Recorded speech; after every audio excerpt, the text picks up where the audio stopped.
કુંડલ કંકન પહેરે વ્યાલા, કુંડલ કંકન પહેરે વ્યા, તન વિભૂતિ પટકે હરિ છાલા, તન વિભૂતિ પટ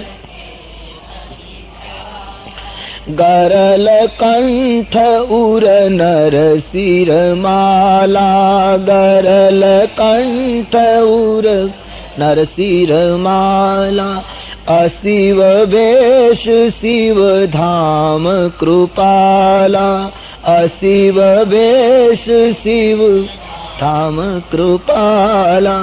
શિવજીના ગણો શંકરજીને આ રીતે શણગારે છે. સંસારનો પહેલો અને છેલ્લો વરરાજો છે આ, કે આવી રીતે તૈયાર થઈને પરણવા ગયો હોય. તાત્વિક દ્રષ્ટિએ લો તો જીવ અને શિવનો આ તફાવત છે. આપણે ત્યાં જીવ પરણે ત્યારે શરીર ઉપર પીઠી ચોળે, યા તો હળદર ચોળે, અથવા તો તેલ અત્તર સુગંધી દ્રવ્યોથી શરીરને સુગંધી કરવાની કોશિશ કરે. શિવ પરણ્યા ત્યારે શરીર ઉપર ભસ્મ ચોળે. આનો અર્થ એ છે કે શંકરજીએ જગતને બતાવ્યું, હું યોગીઓનો ઈશ્વર છું, હું પણ પરણવા જાઉં છું. તો હે જીવ, તું પરણે એની સાથે તકરાર નથી, પણ શરીર ઉપર ભસ્મ ચોળીને હું તને એ કહેવા માંગુ છું કે પરણ્યા પછી કેવલ શરીર ઉપર જ કેન્દ્રિત ના થઈશ. શરીર નાશવંત છે, ચિતાની ભસ્મ બનવાનું છે, એની પ્રેરણા માટે શરીર ઉપર ભસ્મ લગાવે. જીવ પરણે ત્યારે સોના ચાંદીના આભૂષણો પહેરે. શિવ પરણવા ગયા ત્યારે એમણે સર્પોના ઘરેણા પહેર્યા. એક નિયમ છે કે સંપત્તિનો અતિરેક એનું બીજું નામ વિપત્તિ છે. માણસને હદ કરતા વધારે સુખ વધે તો પછી એ માણસ સુખી નથી, માણસ દુખી છે. કવિ કલાપીએ બહુ સરસ વાક્ય કહેલું, જે પોષતું તે મારતું એવો દિશે ક્રમ કુદરતી. ઈશ્વરનો ક્રમ છે, જે પોષણ આપે એનો જો અતિરેક થાય તો એ જ વસ્તુ માણસને મારે. આભૂષણ પહેરે એની ના નથી જીવ, પણ એ આભૂષણોની અતિરેક જો થયો, એમાં આસક્તિ વધી, તો એના એ ભૂષણ તને ભુજંગ બનીને દંશ દેશે. માટે સર્પોના ઘરેણા પહેરી જગતને આસક્તિથી હીન થવાનો બોધ આપ્યો. ત્રીજું, જીવ પરણે તો ઘોડા ઉપર બેસે. શિવ પરણવા ગયા ત્યારે નંદી ઉપર બેઠા. 4 પગવાળો નંદી એ ભારતીય ઋષિમુનિઓએ વર્ણવ્યું કે ધર્મનું સ્વરૂપ છે. ધર્મના 4 ચરણ છે, સત્ય, દયા, દાન અને તપ. આ 4 ચરણ ઉપર ભારતીય ધર્મ ઉભો છે. શંકરજી નંદી ઉપર બેઠા, એનો અર્થ એમણે કહ્યું કે હે જીવ, પરણવા હું પણ જાઉં છું, પણ મારી સવારી અધર્મની નથી, ધર્મની છે. હું ધર્મને ભૂલીને પરણવા નથી જતો, હું ધર્મમય જીવન બતાવું છું. અને ચોથું, જીવ પરણે તો ત્રિશૂલ રાખે, જીવ પરણે તો તલવાર રાખે, શિવ પરણવા ગયા ત્યારે ત્રિશૂલ રાખે. ત્રિશૂલનો શબ્દાર્થ થાય 3 પ્રકારના શૂલ, 3 પ્રકારના દુઃખ, કામ, ક્રોધ અને લોભ. શંકર ભગવાન કહે ત્રણેયને મેં મારા કાબુમાં રાખ્યા છે. એ ત્રણેય ઉપર મારો કંટ્રોલ છે. હું કહું એમ એ લોકો વર્તે છે. એ મારા નોકર છે, એને મેં મારા હાથમાં પકડ્યા. આ જીવ અને શિવનો તફાવત. આ રીતે શંકર ભગવાન તૈયાર થયા. એના ગણો શિવજીની સાથે છે. દેવતાઓ અને દેવતાઓની સ્ત્રીઓ મશ્કરી કરવા લાગી. શંકરજીને જોઈને બધા કહેવા લાગ્યા, એ કન્યાના ભોગ લાગ્યા જેને આ પતિદેવ પ્રાપ્ત થવાના. મજાક થઈ રહી છે. દેવતાઓએ ભગવાન વિષ્ણુને અને બ્રહ્માને કહ્યું, મહારાજ, આપણે આટલા સુંદર પિતાંબરો અને આભૂષણો ધારણ કરેલા દેવતાઓ અને આ દિગંબર દશામાં શિવ ભસ્મ ચોળીને આપણે એની સાથે ચાલીએ, આમાં આપણી પ્રતિષ્ઠા ગવાય છે. શંકરજીને જુદા ચલાવો. બ્રહ્માજીએ કહ્યું, ચૂપ રહો, લગ્ન એના થાય છે, આપણા નહીં. અને એને એમ કહીએ કે તમે અમારાથી જુદા ચાલો, તો એમ કહે છે તો તમે જ જાઓ, હું અહીંયા બેઠું છું. એને તો કોઈ પણ રીતે સમજાવીને પરણાવવામાં આપણો સ્વાર્થ છે. પણ બોલે એ આવું શરીર, આવું સ્વરૂપ, આપણે એની સાથે કેમ શોભીએ? દેવતાઓ યુક્તિ કરી, એક કામ કરો, બિલગ વિલગ હોય ચલહું સબ. બધા દેવતાઓ પોતપોતાના સમાજને લઈને જુદા જુદા ચાલો, વ્યવસ્થા ખાતર. વરુણ, ઇન્દ્ર, કુબેર પોતપોતાના ગ્રુપમાં બધા જુદા પડો. આમ દેવતાઓએ યુક્તિ કરી અને બધાને વ્યવસ્થાને નામે જુદા પાડ્યા. પરિણામે શંકર ભગવાન એકલા થઈ ગયા. ભગવાન શંકર સમજી ગયા કે દેવતાઓને મારી સાથે ચાલવું ગમતું નથી. કદાચ મારી સંખ્યા ઓછી છે એટલે આ લોકો આવું કરતા હશે. શંકર ભગવાને શ્રીંગી નામના ગણને કહ્યું કે શ્રીંગી, હા બોલે, તો એક કામ કર, આ જગતમાં જેટલા સ્મશાન છે અને એ સ્મશાનમાં જેટલા ભૂત પ્રેત રહેતા હોય એ બધાને માનસિક મંત્ર શક્તિનો પ્રયોગ કરીને નિમંત્રણ આપ કે આપણા માલિકનું લગ્ન થાય છે, જેમ બને એમ જલ્દી આવે.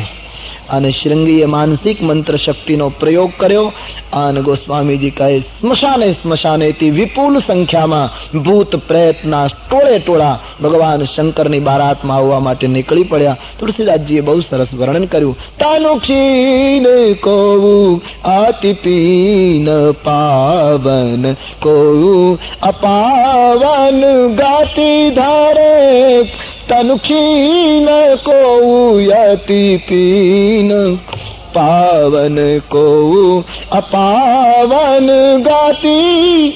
શબ્દ પર ધ્યાન દે આપ. જે ભૂત પ્રેતો આવ્યા એના માટે તુલસીદાસજીએ લખ્યું કે કેટલાક શરીરમાં બિલકુલ ક્ષીણ દુબળા છે, કેટલાક ખૂબ હૃષ્ટપુષ્ટ. તુલસીદાસજી કહે કેટલાક અપવિત્ર છે તો કેટલાક પવિત્ર છે. કોઈને માનવીના સ્વરૂપ છે તો કોઈને પશુના ચહેરા છે. કોઈ રક્ત પીવે છે તો કોઈ ગંગાજળ પીતા આવે છે. હજારોની સંખ્યામાં હર હર મહાદેવનો નાદ કરતા આવે. શંકરજી બધાનો સ્વીકાર કરે. આનો અર્થ એ થાય કે શિવ કહે છે તમે દુબળા હો કે સબળા હો, તમે પાવન હો કે અપાવન હો, એકવાર મારી પાસે આવી જાઓ, હું બધાનો સ્વીકાર કરવા તૈયાર છું. કૈસે ભી હો તુમ મેરે પાસ ચલે આવો. શંકર ભગવાન એક એવું ચરિત્ર છે આપણી સંસ્કૃતિમાં. અને એટલા માટે તો આપણે ત્યાં નિયમ છે. એ તો પછી કોઈ વ્યક્તિગત કોઈનું મંદિર હોય તો એક વાત જુદી છે, વ્યવસ્થા ખાતર કોઈ નિર્ણયો કરે એક વાત જુદી. નહીતર આપણે ત્યાં નિયમ છે આપણી સંસ્કૃતિમાં કે બધા દેવના મંદિરમાં પડદો આવે, શંકરના મંદિરમાં પડદો ના આવે. એ 24 કલાક ખુલ્લા બેઠા છે. જીવને કહે છે તું મારી પાસે આવ, હું તારી પ્રતીક્ષા કરું. શંકર ભગવાનના મંદિરના દર્શનનો કોઈ બહુ નિશ્ચિત સમય ન હોય, ગમે ત્યારે જાઓ દર્શન થઈ શકે. એ મંદિર જ એવું. અને બીજા અર્થમાં જોઈએ તો શંકર ભગવાન રહે સ્મશાનમાં, અને સ્મશાનમાં જવાનો કઈ સમય નક્કી થોડો હોય, ગમે ત્યારે લઈ જવો પડે. એના માટે કઈ અમુક જ એને જો તાળું મારવામાં આવે તો કેમ ચાલે? એ મંદિર ખુલ્લું જ રાખવું પડે. સ્મશાને સ્વા ક્રીડા સ્મર હર પિશાચા સહચરા. તો શંકર ભગવાનનું આખું ચરિત્ર પ્રતિકાત્મક છે, અદ્ભુત છે. તો એક એક વ્યક્તિનો શિવજીએ સ્વીકાર કર્યો છે. નાચ અહીં ગાવહીં ગીત પરમ તરંગી ભૂત સબ. બાબાજી लिखते हैं બધા નાચે છે, ગાય છે, અને આ બધું વિચિત્ર વેશ અને આ બધો સમાજ જોઈને દેવતાઓની સ્ત્રીઓ કહેવા લાગી જસ દુલહ તસ બની બરાતા. હવે જેવો વરરાજો છે એના પ્રમાણે જાન થઈ ગઈ. આમ કૌતુક અને વિનોદ થાય. પણ હવે બન્યું એવું કે દેવતાઓએ મશ્કરી કરી. પરિણામે શંકર ભગવાને બધા ગણોને ભૂત પ્રેતને ભેગા કર્યા. સંખ્યા એટલી બધી વધી ગઈ વરરાજાની ચારે બાજુ કે કોઈ દેવને વરરાજાને મળવા જવું હોય તો પેલા ભૂત પ્રેતો અટકાવે, ઉભા રહો, વરરાજાને મળવું હોય તો પેલા અમને મળો. અરે કયું દેવતાઓ કહે અમારે અગત્યનું કામ છે. બોલે તમે દેવતાઓ, તમારી નજરનો ભરોસો નહીં, વરરાજાને નજર લાગે. હવે આમાં નજર લાગે એવું હતું શું?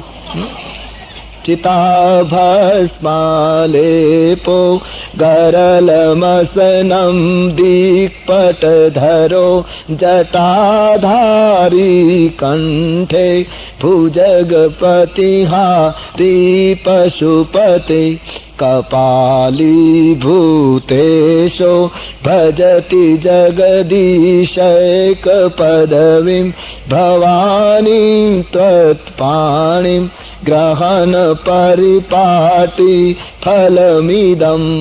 ભગવાન શંકરજીની પાસે દેવતાઓને ગણો રોકે છે જતા. આનો અર્થ એમ થાય કે માણસ પોતાની બુદ્ધિની ચતુરાઈથી ઈશ્વરની સાથે જયારે હોશિયારી કરવા જાય ત્યારે નાનામાં નાના તત્વો એને પ્રભુ પાસે પહોંચતા અટકાવે છે. જગતમાં બધી જગ્યાએ ચતુરાઈ ચાલે, પ્રભુની પાસે ન ચાલે. તુલસીદાસજી ચતુરાઈ ઉપર બડે નારાજ. મન ક્રમ બચન છાડી ચતુરાઈ, મન ક્રમ બચન છાડી ચતુરાઈ, ભજત કૃપા કરી હૈ રઘુરાઈ, ભજત કૃપા કરી હૈ રઘુરાઈ. જ્યાં સુધી જીવ ચતુરાઈ ન છોડે. ઈશ્વર માર્ગમાં બહુ બુદ્ધિની જરૂર નથી, શુદ્ધિની જરૂર છે. જે માણસ પોતાની બુદ્ધિ વાપરવાનો પ્રયાસ પ્રભુના માર્ગમાં કરશે એ માણસ નિષ્ફળ જશે. એ માર્ગ જ હૃદયનો છે, બુદ્ધિનો નથી. તો ગોસ્વામીજી કહે દેવતાઓ થોડી રમત કરવા ગયા તો શિવથી એમને બિલક થવું પડ્યું. રસ્તામાં કૌતુક વિનોદ થાય, બારાત ઉપડી છે. અહીંયા હિમાચલ રચેવું બીતાના, હિમાચલ મહારાજે ભવ્ય મંડપ રચેલો, સુંદર વ્યવસ્થા હતી. પર્વતો, નદીઓ, તળાવો, વનસ્પતિ, સાગર કામરૂપ દેહ ધારણ કરી કરી હિમાચલને ત્યાં મહેમાન થયા છે. જગદંબા ભવાની જે મંડપમાં બેસવાની હોય એ મંડપનું વર્ણન ભલા કોણ કરે. ધામધૂમથી જાન આવી, આખું ગામ શણગારાયેલું. ગામના લોકોના મનોરથો ક્યાંય સમાતા નથી. અમારી ભવાની આટલા વર્ષો સુધી તપ કર્યું, એનો પતિ આની દુલ્હો કેટલો રૂપાળો હશે, વરરાજો કેટલો સ્વરૂપવાન હશે. આવો ભાવ લઈને આખું ગામ સામૈયું લઈને આવે છે. દેવતાઓએ વિચાર કર્યો કે આ વરરાજાને જો આગળ રાખીશું અને આપણે પાછળ રહીશું તો આ વરરાજાને જોઈને સન્માન કરવા જે સામૈયું આવે છે એમાં કોઈ વ્યક્તિ ઊભી નહીં રહે, બધા જતા રહેશે. અને વરરાજાને તો ઉતારો નહીં મળે, પણ આપણું અપમાન થશે અને આપણને ઉતારા નહીં મળે. અને આપણે દેવતાઓ આપણું સન્માન ન થાય તો બરાબર નહીં. અને વરરાજાને તો ઉતારો ન મળે તો એને તો ફાવે, એને તો સ્મશાનમાં ફાવે, એટલે એને કોઈ વિશિષ્ટ ઉતારાની જરૂર નહીં. તેથી દેવતાઓએ બુદ્ધિ વાપરી અને બધા દેવતાઓ સન્માનમાં આગળ, જેના લગ્ન થાય એ શંકરજીને પાછળ રાખ્યું. સૌ પ્રથમ વિષ્ણુ સામૈયું આવ્યું અને વિષ્ણુ ભગવાનનું દિવ્ય રૂપ જોઈને હિમાચલવાસી લોકોએ એમ જ માન્યું કે આ જ વરરાજા છે. કોઈએ પૂછ્યું આપ દુલ્હે મહારાજ હે? વિષ્ણુ ભગવાને કહ્યું નહીં ભાઈ, દુલ્હા તો પીછે, અમે તો જાની આવો છે. લોકો નાચવા લાગ્યા, અમારી પાર્વતી કેટલી ભાગ્યશાળી, એના પતિની જાનમાં આવેલા જાની આવો જો આટલા રૂપાળા હોય તો વરરાજો કેટલો રૂપાળો હશે. વિષ્ણુ ભગવાન મનમાં મનમાં હશે કે વરરાજાને જોયા પછી આમાં જીવતા કેટલા રહેશે, એ જ એક પ્રશ્ન છે. બધા જ દેવતાઓનું સન્માન થયું છે. સુંદર નિવાસમાં બધાને ઉતારા મળ્યા. અને છેલ્લે જ્યાં શંકર ભગવાનનો સમાજ આવ્યો, ભૂત પ્રેતો ગર્જના કરે, હર હર મહાદેવનો નાદ થાય, ડમરૂ નિનાદ વાગે, હાથમાં ત્રિશૂલ, નંદી ઉપર સદાશિવની સવારી. અને આ બધું ભીષણ વેશ અને ભીષણ સમાજને જોતા ગોસ્વામીજીએ લાગ્યું બીડરી ચલે વાહન સબ ભાગે. જેટલા લોકો સામૈયામાં આવ્યા હતા બધા જ ભયભીત થઈને ભાગ્યા. મંગળ દ્રવ્યો ઢોળાઈ ગયા, સામૈયામાં કોઈ ઊભું રહ્યું નહીં, આખું મેદાન ખાલી થયું, ભય વ્યાપી ગયો. શંકર ભગવાને ગણોને પૂછ્યું કે આ ગામમાં કોઈની જાન આવે ત્યારે સામૈયામાં આવી રીતે ભાગવાનો રિવાજ છે? બોલે મહારાજ આવો રિવાજ હોય નહીં, પણ આપણે આવ્યા પછી શરૂ થાય. આ શ્રી ગણેશ આપણામાંથી થયું છે મહારાજ. આખા ગામમાં ભય અને આતંકનું વાતાવરણ. ભગવાન શંકરજીએ કહ્યું કંઈ વાંધો નહીં, જેને સન્માનની ભૂખ હતી એ દેવતાઓ આગળ પહોંચી ગયા, આપણને સન્માનથી શું લેવા દેવા. તુલ્ય નિંદા સ્તુતિર મૌની સંતુષ્ટો એન કેનચિત અનિકેત સ્થિર મતિર ભક્તિ માનમે પ્રિયો નરહ. નિંદા અને સ્તુતિ અસર કરે તો એ શિવ કેમ કહેવાય? એની મેળાએ શંકર ભગવાન ઉતારે પહોંચે. આખા ગામની અંદર ભય અને આતંક છે. બાળકો કાંપે છે ગામની અંદર. એના માતા પિતા બાળકોને પૂછે શું થયું? બોલે માં અમે ઘણા વરરાજાને જોયા, બાકી આ વરરાજો નથી, યમરાજાનો દૂત આવ્યો છે. તનુ ચાર બ્યાલ કપાલ ભૂષણ નગન જટિલ ભયંકરા સંગ ભૂત પ્રેત પિશાચ જોગિની વિકટ મુખ રજની ચરા. તનુ ચાર બ્યાલ કપાલ ભૂષણ નગન જટિલ ભયંકર. બાળકો પોતાની કાલી ગયેલી ભાષામાં માતા પિતાને કહે વરરાજા એ શરીર ઉપર ભસ્મ ચોળી છે, કપાલ છે, સાથે ભૂત પ્રેત પિશાચોના ટોળા છે. વરરાજાને જોયા પછી એ જીવતો રહેશે જેને બહુ પુણ્ય કર્યા હશે. અને જે જીવતા રહેશે એ જાનને લગ્નને બરાબર જોઈ શકશે. ઘરે ઘરે આવી વાતો થાય, માતા પિતા બાળકોને શાંત કરે, ભયનું વાતાવરણ. શિવજી લગ્ન મંડપને દ્વારે પહોંચ્યા. મહારાણી મૈના યાની પાર્વતીના માતા, એને હજી ખબર નથી કે મારો જમાઈ કેવો છે. સરસ આરતી શણગારી શંકરજીનું સન્માન કરવા માટે સાસુ સખીઓની સાથે આવી છે.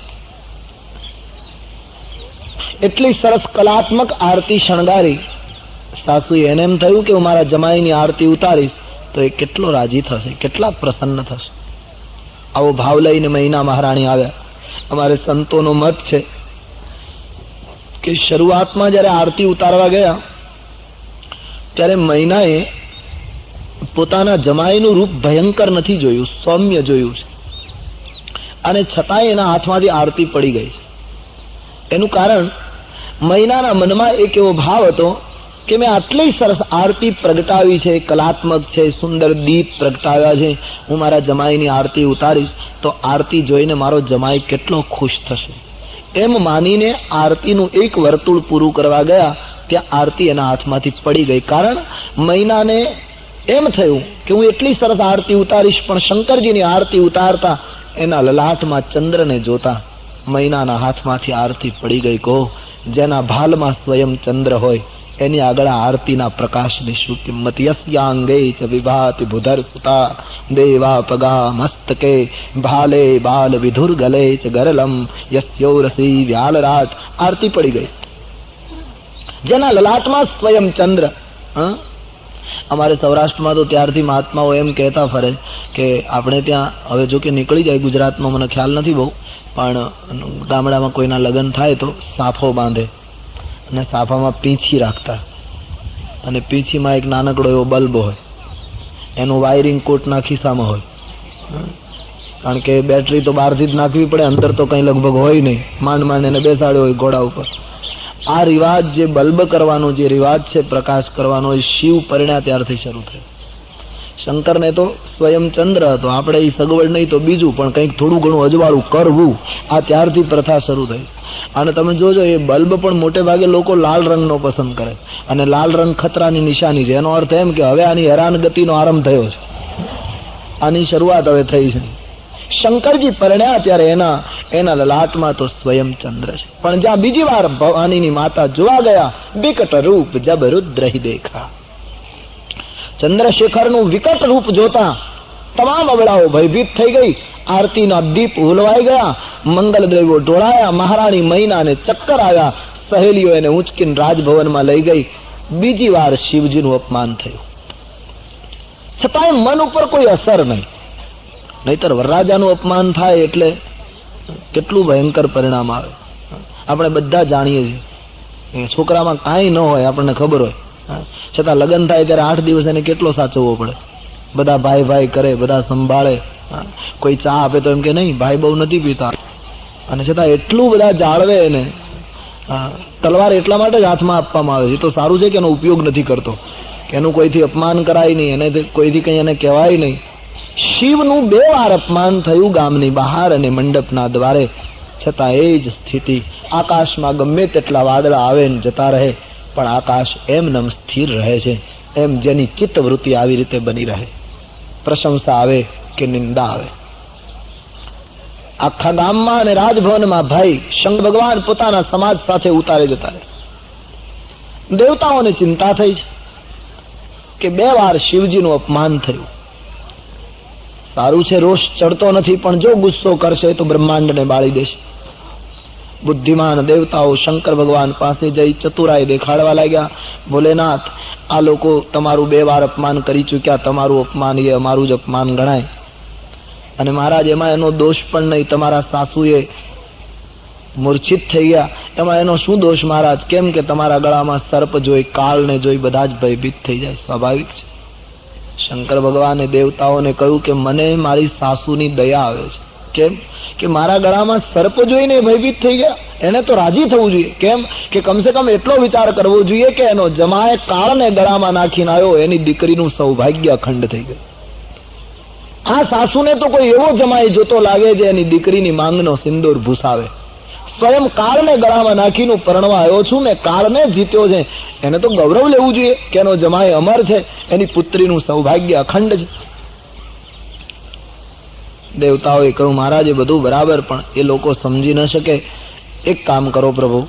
શું? લગ્ન વિધિ પૂરો થાય અને લોકો વળાવી દે ત્યાં સુધી તમે અમારા કપડા પહેરો, અમારા પિતાંબરો ધારણ કરો. શંકર ભગવાને કહ્યું, નહીં, એમને દીકરી આપવી હોય તો આપે, ના આપવી હોય તો એની મરજી, બાકી મારા વેશમાં કઈ ફેરફાર નહીં થાય. જ્યાં સુધી જમવાની રહેવાની વ્યવસ્થા છે ત્યાં સુધી રોકાઈશું, ને એમ કહે જતા રહો ત્યારે જતા રહીશું, આપણે ક્યાં ખોટું લાગે એવું. શંકર ભગવાન બિલકુલ સહજ બોલતા હતા. દેવતાઓ ચિંતિત છે. આખા ગામમાં ભયનું વાતાવરણ. પોતાની પુત્રીને ગોદમાં બેસાડી મહારાણી મહિના રડી પડ્યા. વિધાતાને દોષ દેવા લાગ્યા કે બેટા, વિધાતાએ તને આટલી સુંદરતા આપી અને તારા પતિને આવો કુરૂપ કેમ બનાવ્યો?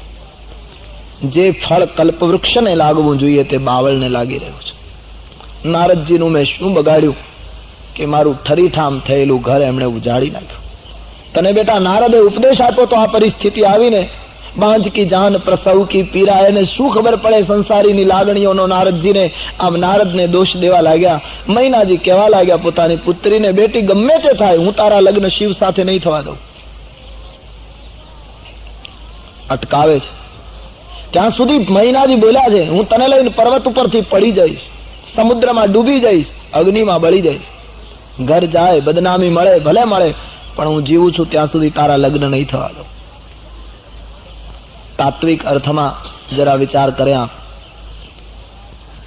દક્ષની પુત્રી તરીકે ભવાની બળી ગયા એટલે કે ચંચળ શ્રદ્ધા ખલાસ થઈ ગઈ અને હિમાલયની સ્થિરતામાંથી નવી શ્રદ્ધા જન્મી. દિવસે દિવસે દીકરી મોટી થઈ, યાની શ્રદ્ધા વધતી ગઈ. નારદજી જેવા ગુરુ મળ્યા. શિવને પુનઃ પ્રાપ્ત કરવા માટે પાર્વતીએ ખૂબ તપ કર્યું. સપ્તઋષિઓ દ્વારા એની કસોટી થઈ, એમાં ઉત્તીર્ણ થયા. શિવનું મિલન હવે નજીક આવ્યું ત્યાં મૈનાએ લગ્ન અટકાવ્યા. તુલસીદાસજી પોતાના સાહિત્યમાં કહે છે, મૈના એ બુદ્ધિ છે અને બુદ્ધિ હંમેશા જીવ શિવની નજીક આવે એમાં અવરોધક બની છે. બુદ્ધિ તત્વ, કારણ કે બુદ્ધિ હંમેશા વિચાર કરશે, આમ છે, આમ છે, અને તેથી મૈનાએ લગ્નમાં વિરોધ કર્યો છે. હું નહીં પરણવા દઉં. તુમ સહિત ગિરતે ગિરો, પાવક જરો જલ નિધિમાં પરો. હું બળી જઈશ પણ તારા લગ્ન નહીં થવા દઉં. જીવ ઈશ્વરને મળે. આટલી સાધના પછી, આટલી કસોટી પછી જયારે પ્રભુની સાથે લગ્ન થવાનો સમય હતો ત્યારે મહિના અટકાવે છે, બુદ્ધિ તત્વ રોકે છે. પણ પાર્વતી બહુ સરસ બોલ્યા, માં તું મારી પ્રસૂતા છો. હા, તું કહીશ ને તો ડુંગર ઉપરથી પડીને આપઘાત કરીશ, મરી જઈશ. પણ માં એક જવાબ આપીશ. શું? તુમસે મિટહી કી વિધિ કર અંકા. તારામાં કોઈ એવી શક્તિ છે માં કે વિધાતાના લેખને તું પલટી શકે? અને માં, માતા પિતા જો વિધાતાના લેખને બદલી શકતા હોય તો સંસારમાં કોઈ માતા પિતા પોતાના સંતાનને દુખી ન થવા દે. માં, સુખ અને દુઃખે તો મારા લલાટમાં વિધાતાએ જે લખ્યા એ મારે જ્યાં જઈશ ત્યાં પામવાના છે. કરુણાનો અવસર નથી માં, કલંક સ્વીકાર નહીં. આમ કઈ પાર્વતી પોતાની માતાને સાંત્વના આપે છે. આમ ચર્ચા ચાલે છે. એમાં એ જ સમયે નારદ અને સપ્તઋષિઓ ગામમાં આવ્યા. આખું ગામ નારદની વિરુદ્ધમાં છે કે આ નારદે જ કર્યું છે બધું. નારદજીને જોતા જ ગામના લોકો કહેવા લાગ્યા, મહારાજ હવે તમે જેમ આવ્યા છો એમ જતા રહો, તમારે લીધે અમારી આ દશા થઈ. જે ભૂત પ્રેતો સ્મશાનમાં રહેવા જોઈએ ગામની બજારમાં ફરે છે, અમારાથી ઘરની બહાર નીકળાતું નથી, આ પરિસ્થિતિ ઊભી થઈ છે. અને હવે રાજભવનમાં તમારું કોઈ સન્માન નહીં કરે. નારદજીને થયું કે સન્માન કરે એવા સમાચાર મળે ત્યારે જઈએ અને અપમાનના સમાચાર મળે ત્યારે પાછા ફરીએ તો સાધુતાને કલંક લાગે. અને તેથી નારદજી સામેથી સપ્તઋષિઓની સાથે ગોસાઈજી બાબા કહે રાજભવનમાં પધારે છે. મહારાણી મૈનાએ ભાવશૂન્ય સ્વાગત કર્યું અને નારદજીને જોઈને મૈના રડી પડ્યા. બાપજી, તમે મારી પુત્રીને આવી સલાહ આપી? ક્યાં મારી પુત્રીની સુંદરતા અને ક્યાં આ પાગલ જેવો વરરાજો સર્પો લપેટીને આવ્યો છે? નારદજીની આગળ ફરિયાદ રજૂ થઈ. નારદજીએ મૈનાને કહ્યું, મૈના, તમને ખબર નથી કે શિવ કોણ છે અને આ તમારી પુત્રી કોણ છે? દેવી, આંખો ખોલો. આ પુત્રી આજે શિવની સાથે પરણે છે એવું નહીં, ગયા જન્મમાં પણ આ પુત્રી શિવની જ પત્ની હતી. તમને ખબર નથી. કેમ મહારાજ? બોલે હા, તમારી પુત્રી ગયા જન્મમાં દક્ષની પુત્રી હતી, શંકર સાથે પરણેલી.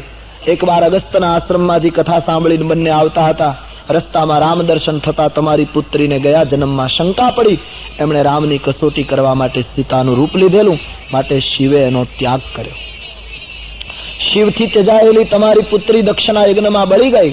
અબ જાનામી તુમ રે ભવન નિજ પતિ લાગી દારુન તાપ કિયા અસ જાની સંશય તજહુ ગિરિજા સર્વદા શંકર પ્રિયા સિય વેશ સતી જો કી ન તેગી अपराध शंकर परिहारी हर विरह जाई बहोरी पीतु के यज्ञ जोगा नाल जारी अब जानामी तुम्हारे भवन निज पतिलागी दारुन तप किया अस जानी संशय तजहु गिरिजा सर्वदा शंकर प्रिया. हे મહિના, જરા સુનિએ. આ એ જ કન્યા દક્ષના યજ્ઞમાં બળી ગઈ હતી, એ તમારે ઘરે પુત્રી તરીકે પુનઃ પ્રગટી છે. પોતાના પતિને મેળવવા માટે એમણે કઠિન સાધના કરી છે, અને આજ એ સરિતા સાગરને મળવા તૈયાર છે. તમે અવરોધક કેમ બનો છો? આંખ ખોલો દેવી. આંગણે જે ઉભા છે, જેનું તમે અપમાન કર્યું છે, એ શિવ સાક્ષાત અખંડાનંદ બ્રહ્મ છે, અને આ જગત જનની દુર્ગા છે. નારદજીએ જ્યાં વાત કરી છે, બધાની આંખ ખુલી ગઈ છે. રામાયણકાર કહે, જે સમાજને શિવ તરફ ઘૃણા એકદમ તિરસ્કાર હતો અને ભવાનીને કેવલ પુત્રી માનતા હતા, એ બધા જ ભવાનીના ચરણમાં પુની પુની પાર્વતી પદ વંદે વંદન કરવા લાગ્યા. શિવ તરફ સદભાવ જાગ્યો. આનો અર્થ એમ થાય કે આપણા ઘરમાં જ શક્તિ હોય, આપણા દ્વારે જ શિવ તત્વ ઊભું હોય, પણ નારદ જેવો સંત જ્યાં સુધી બુદ્ધિને દીક્ષિત ન કરે ત્યાં સુધી એની ઓળખાણ કઠિન છે. કોઈ સંત, કોઈ ગુરુ, કોઈ મહાપુરુષના માધ્યમની જરૂર પડે. નહીતર કોનામાં? એક એક વ્યક્તિમાં શક્તિ તો પડી છે. સ્વામી રામકૃષ્ણ પરમહંસમાં જે તત્વ હતું એ શું આપણામાં નથી? સ્વામી રામ તીર્થ જે ખજાનો રાખતા હતા એ આપણામાં નથી? બધામાં પડ્યું જ છે. તુલસીદાસ, ઈશ્વર સર્વભૂતાનામ હૃદય તિષ્ઠતિ. હરેક વ્યક્તિના હૃદયમાં એટલું જ તત્વ પડ્યું, પણ કોઈ સંત એને ખોલે. એટલા માટે ગુરુની જરૂર છે, એટલા માટે કોઈ સંતના માધ્યમની જરૂર. ખજાનો આપણે જ્યાં છીએ ત્યાં જ છે. આંખ ખુલે કોઈ સંત દ્વારા.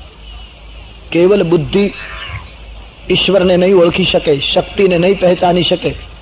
બુદ્ધિ સંત દ્વારા દીક્ષિત થાય. રામાયણમાં એક બહુ સુંદર ચોપાઈ છે. કેવટ બુધ વિદ્યા બડી નાવા. માનવની વિદ્યા, માનવની બુદ્ધિ એ નૌકા છે, અને પંડિતો અને વિદ્વાનો એના નાવિક છે. પણ બુદ્ધિની નૌકામાં જ્યાં સુધી રામ ન બેસે ત્યાં સુધી ફેરો સફળ ન થાય. प्रत्येक व्यक्ति की बुद्धि में राम बैठ जाए, बुद्धि संत के द्वारा दीक्षित हो जाए. केवल बुद्धि फरी फरीने एना ઉપર વજન દઈ રહ્યો છું. કેવલ બુદ્ધિથી ઈશ્વર નહીં ઓળખાય. કોઈ દિવસ પ્રયાસ ન કરશો. આજનું જગત કેવલ બુદ્ધિથી પ્રભુને પકડવાની કોશિશ કરે, નિરર્થક પ્રયાસ. ઉપનિષદકારોએ એમ કહ્યું છે, બુદ્ધિ ખંડ છે અને ઈશ્વર અખંડ છે. ખંડ કોઈ દિવસ અખંડને પકડી ન શકે. આ સનાતન સિદ્ધાંત છે. અખંડને મેળવવા માટે અખંડ અંતઃકરણ જોઈએ. ખંડિત બુદ્ધિ, ક્યાં બુદ્ધિ, ક્યાં વિરાટ બ્રહ્મ.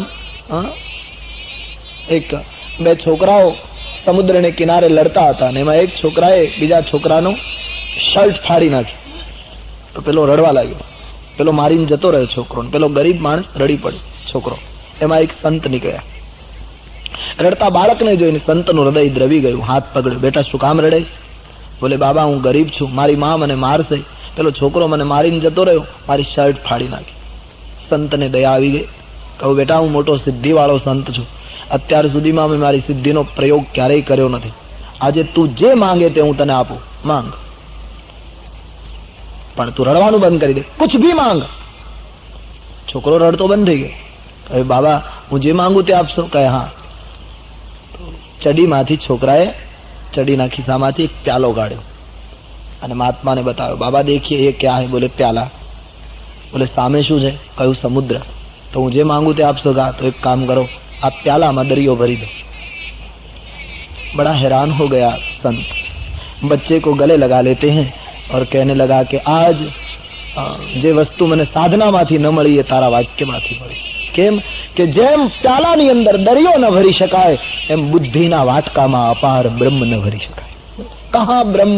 इसलिए हमारे वाल्मीकि जी बड़ा न्यायोचित बोले हैं रामचरितमानस के अवध कांड में, राम स्वरूप तुम्हार वचन अगोचर बुद्धि पर अविगत अकथ अपार नेति नेति जहि निगम कहा.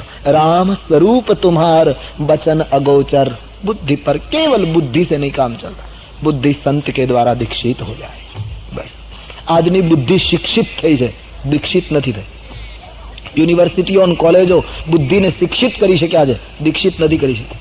અને તેથી અજંપો દરેક જગ્યાએ. શાળા અને કોલેજોએ યુનિવર્સિટીઓએ સીએ ઉભા કર્યા, ડોક્ટરો ઉભા કર્યા, વકીલો ઉભા કર્યા. વિવેકાનંદ કેટલા ઉભા કરી શકે? સ્વામી રામતીર્થ કેટલી કોલેજો ઉભા કરી શકી? આ છે દીક્ષિત.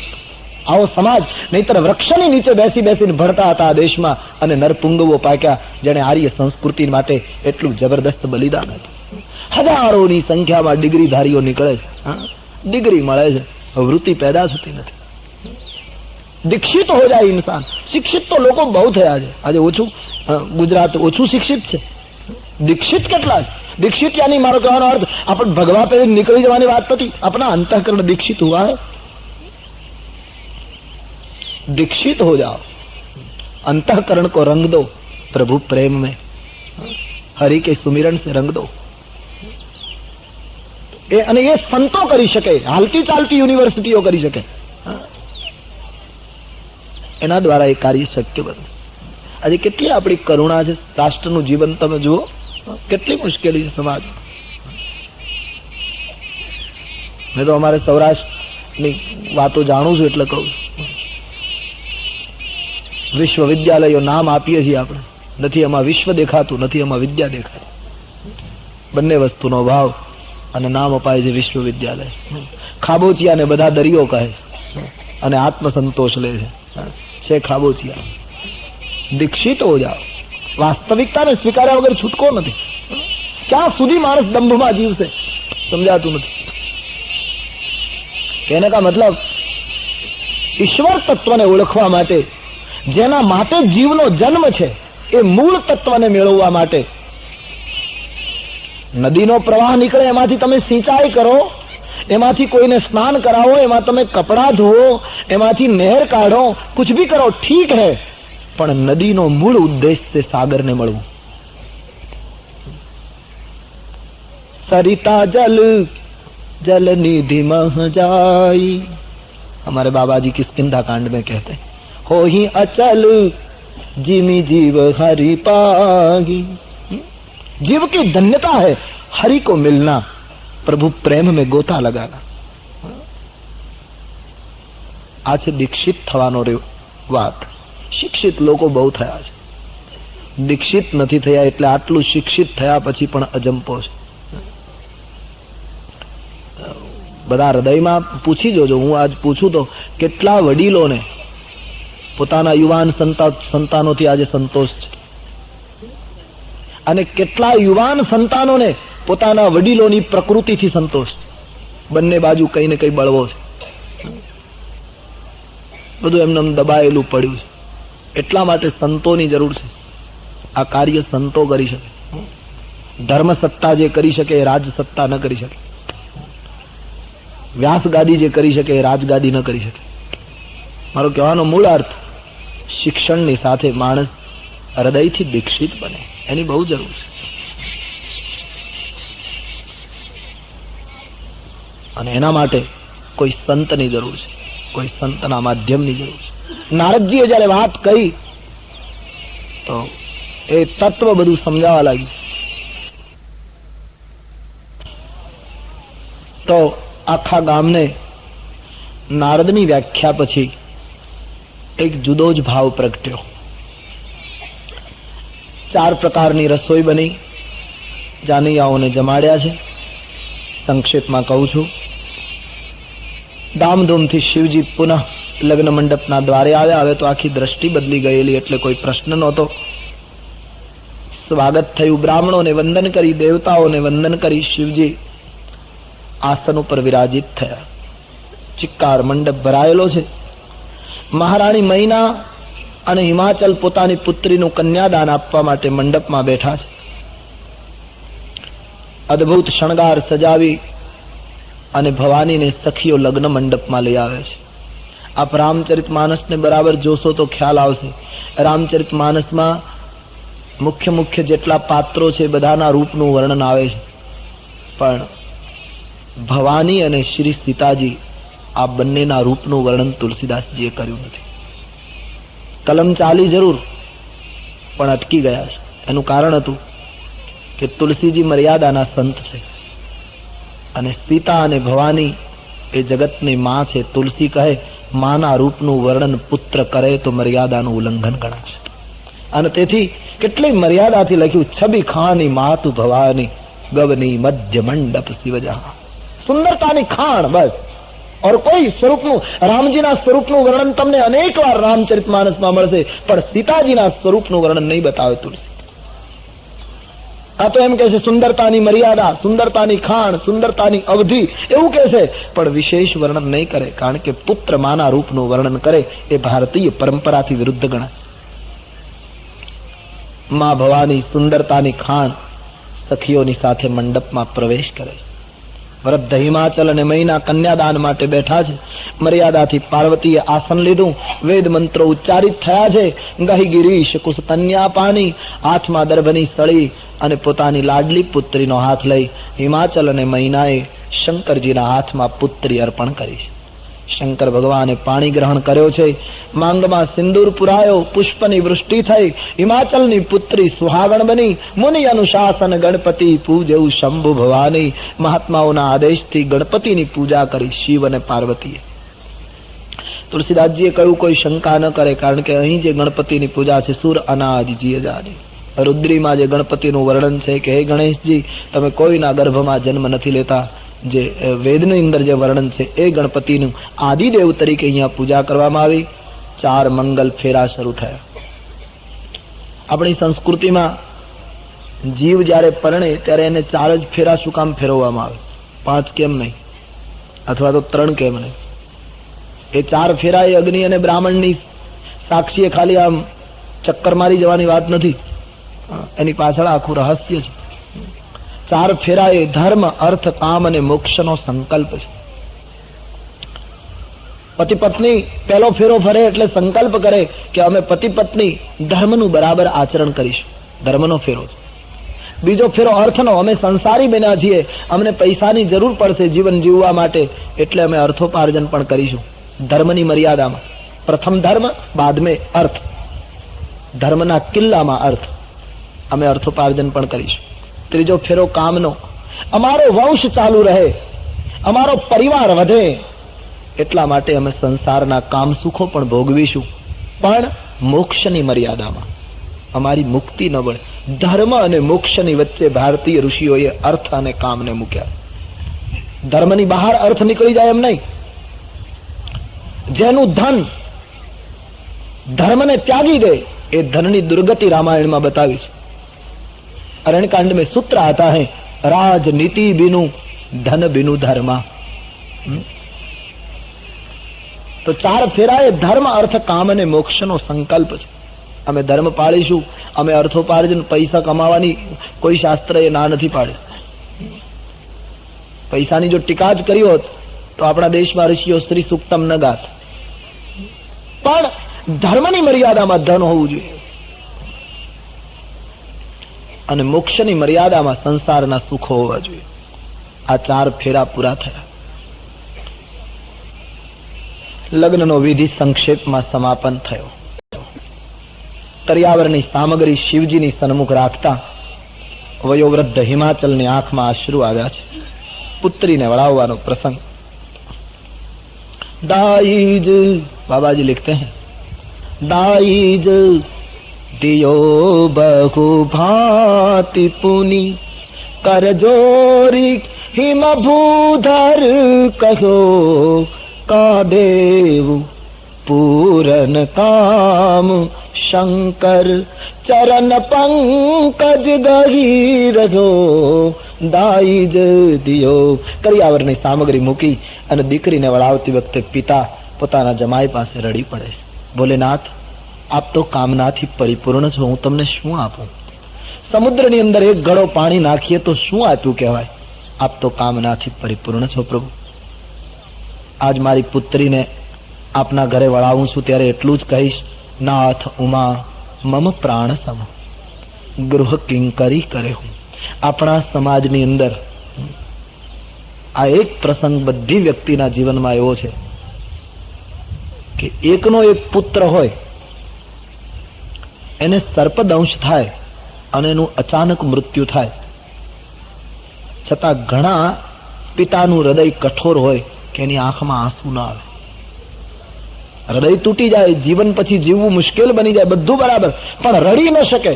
પણ મોટે ભાગે સંસારમાં એવો કોઈ પિતા તમને નહીં દેખાય કે પોતાની પુત્રીને વળાવતો હોય ત્યારે એની આંખમાં આંસુ ના આવ્યો.